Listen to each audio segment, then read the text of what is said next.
Electoral bond വിഷയത്തിൽ വെട്ടിലായിരിക്കുകയാണ് രാജ്യം ഭരിക്കുന്ന പ്രധാന പാർട്ടിയായ ബി.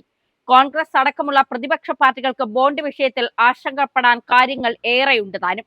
എന്നാൽ ഇതിലൊന്നും പെടാത്ത കളിയിലാണ് തങ്ങളെന്ന് പറഞ്ഞ മേനി നടിച്ചിരിക്കുകയാണ് CPM. കാരണം ഇലക്ട്രൽ ബോണ്ട് വഴി 1 രൂപ പോലും CPM വാങ്ങിയിരുന്നില്ല. ഇക്കാര്യം ചൂണ്ടിക്കാട്ടി മറ്റു രാഷ്ട്രീയ പാർട്ടികളെ പരിഹസിക്കുകയാണ് CPM നേതാക്കൾ ചെയ്യുന്നത്. എന്നാൽ ഇലക്ട്രൽ ബോണ്ടിന് അപ്പുറത്തേക്ക് CPM-നെ വെട്ടിലാക്കുന്ന കാര്യങ്ങളാണ് ഇപ്പോൾ ഉണ്ടായിരിക്കുന്നത്.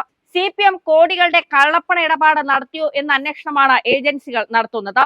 തിരഞ്ഞെടുപ്പ് കമ്മീഷൻ മുമ്പാകെ CPM വെളിപ്പെടുത്തിയ വരുമാനത്തിന്റെ വിവരങ്ങൾ പരിശോധിച്ചപ്പോഴാണ് വൻതോതിൽ പണമിടപാട് നടത്തിയെന്ന വിവരങ്ങൾ പുറത്തുവരുന്നത്. ഇതോടെ ED-യിലേക്കും ഇൻകം ടാക്സിലേക്കും അന്വേഷണം കൈമാറുകയാണ് ഉണ്ടായത്.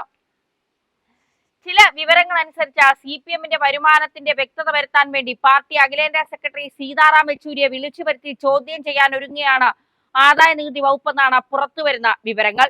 വരും ദിവസങ്ങളിൽ തന്നെ യെച്ചൂരിയെ വിളിച്ചു വരുത്തി കാര്യങ്ങൾ തിരക്കിയേക്കും എന്നാണ് ചില ഭാഗത്തു നിന്ന് വിവരങ്ങൾ പുറത്തുവരുന്നത്. പാർട്ടിയുടെ അക്കൗണ്ടിലുള്ള പണത്തിന്റെ സ്രോതസ് അടക്കം തേടാനാണ് തീരുമാനം. ഇതുപ്രകാരം പണത്തിന്റെ ഉറവിടം സംബന്ധിച്ച വിശദീകരണം യെച്ചൂരി നൽകേണ്ടി വരും. CPM തിരഞ്ഞെടുപ്പ് കമ്മീഷൻ മുമ്പാകെ നൽകിയ ബാങ്ക് അക്കൗണ്ട് വിവരങ്ങൾ പര്യാപ്തമല്ലെന്നാണ് പ്രാഥമികമായി അന്വേഷണത്തിൽ കണ്ടെത്തിയിരിക്കുന്നത്. ആദായ നികുതി വകുപ്പ് പരിശോധന നടത്തിയതിനു ശേഷം കൂടുതൽ അന്വേഷണം ആവശ്യമെങ്കിൽ വിശദ അന്വേഷണം ED ഏൽപ്പിക്കാനും സാധ്യതയുണ്ട്.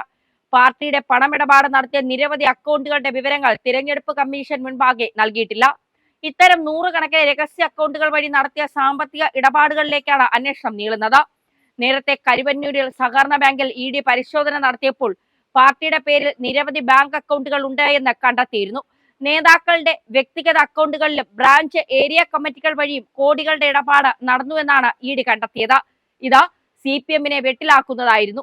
ഈ ഇടപാടുകളൊന്നും തിരഞ്ഞെടുപ്പ് കമ്മീഷനെ ബോധിപ്പിച്ചിട്ടില്ല. ബാങ്കിൽ നിന്ന് കൊള്ളയടിച്ച പണം പലതും ഈ അക്കൗണ്ടുകൾ വഴിയാണ് പോയത്. ലോൺ വഴി മറ്റുമാണ് പാർട്ടി പണം എത്തിച്ചത്. പാർട്ടി ബിനാമികൾക്കെല്ലാം ലോൺ കൊടുത്തു. കമ്മീഷൻ പാർട്ടിയിലെ താഴെത്തട്ടിലുള്ള നേതാക്കൾ അതേ ബാങ്കിൽ അക്കൗണ്ടിലാക്കി. ഇതിലൂടെ മറിഞ്ഞ പണം കള്ളപ്പണമാണോ എന്നാണ് സംശയം. ഈ വിവരങ്ങളാണ് ED തിരഞ്ഞെടുപ്പ് കമ്മീഷന് കൈമാറിയത്. തിരഞ്ഞെടുപ്പ് കമ്മീഷൻ കണക്കുമായി ഒത്തുനോക്കിയപ്പോൾ അത്തരം കണക്കുകളൊന്നും തന്നെ ലഭ്യമായിരുന്നില്ല. ഈ അക്കൗണ്ട് വിവരങ്ങൾ കമ്മീഷനിൽ കൊടുത്തിരുന്നില്ല. ഈ പശ്ചാത്തലത്തിൽ വിശദാംശങ്ങൾ അന്വേഷിക്കാൻ ഫയൽ ഇൻകം ടാക്സിന് കൈമാറി. ഇൻകം ടാക്സ് അന്വേഷണമാണ് ഇപ്പോൾ പുരോഗമിക്കുന്നത്. അന്വേഷണത്തിന്റെ ഭാഗമായാണ് CPM അഖിലേന്ത്യാ സെക്രട്ടറി സീതാറാം യെച്ചൂരിയെ വിളിച്ചു വരുത്തുന്നത്. യെച്ചൂരിയാണ് ആദായ നികുതി വകുപ്പ് മുമ്പാകെ റിട്ടേൺ സമർപ്പിച്ചിരിക്കുന്നത്. അതുകൊണ്ടാണ് യെച്ചൂരിയെ വിളിച്ചു വരുത്തുന്നത്. ഏതാനും ദിവസങ്ങൾക്കിടെ യെച്ചൂരി ഇൻകം ടാക്സ് വിളിച്ചു വരുത്തിയെന്നാണ് വിവരം.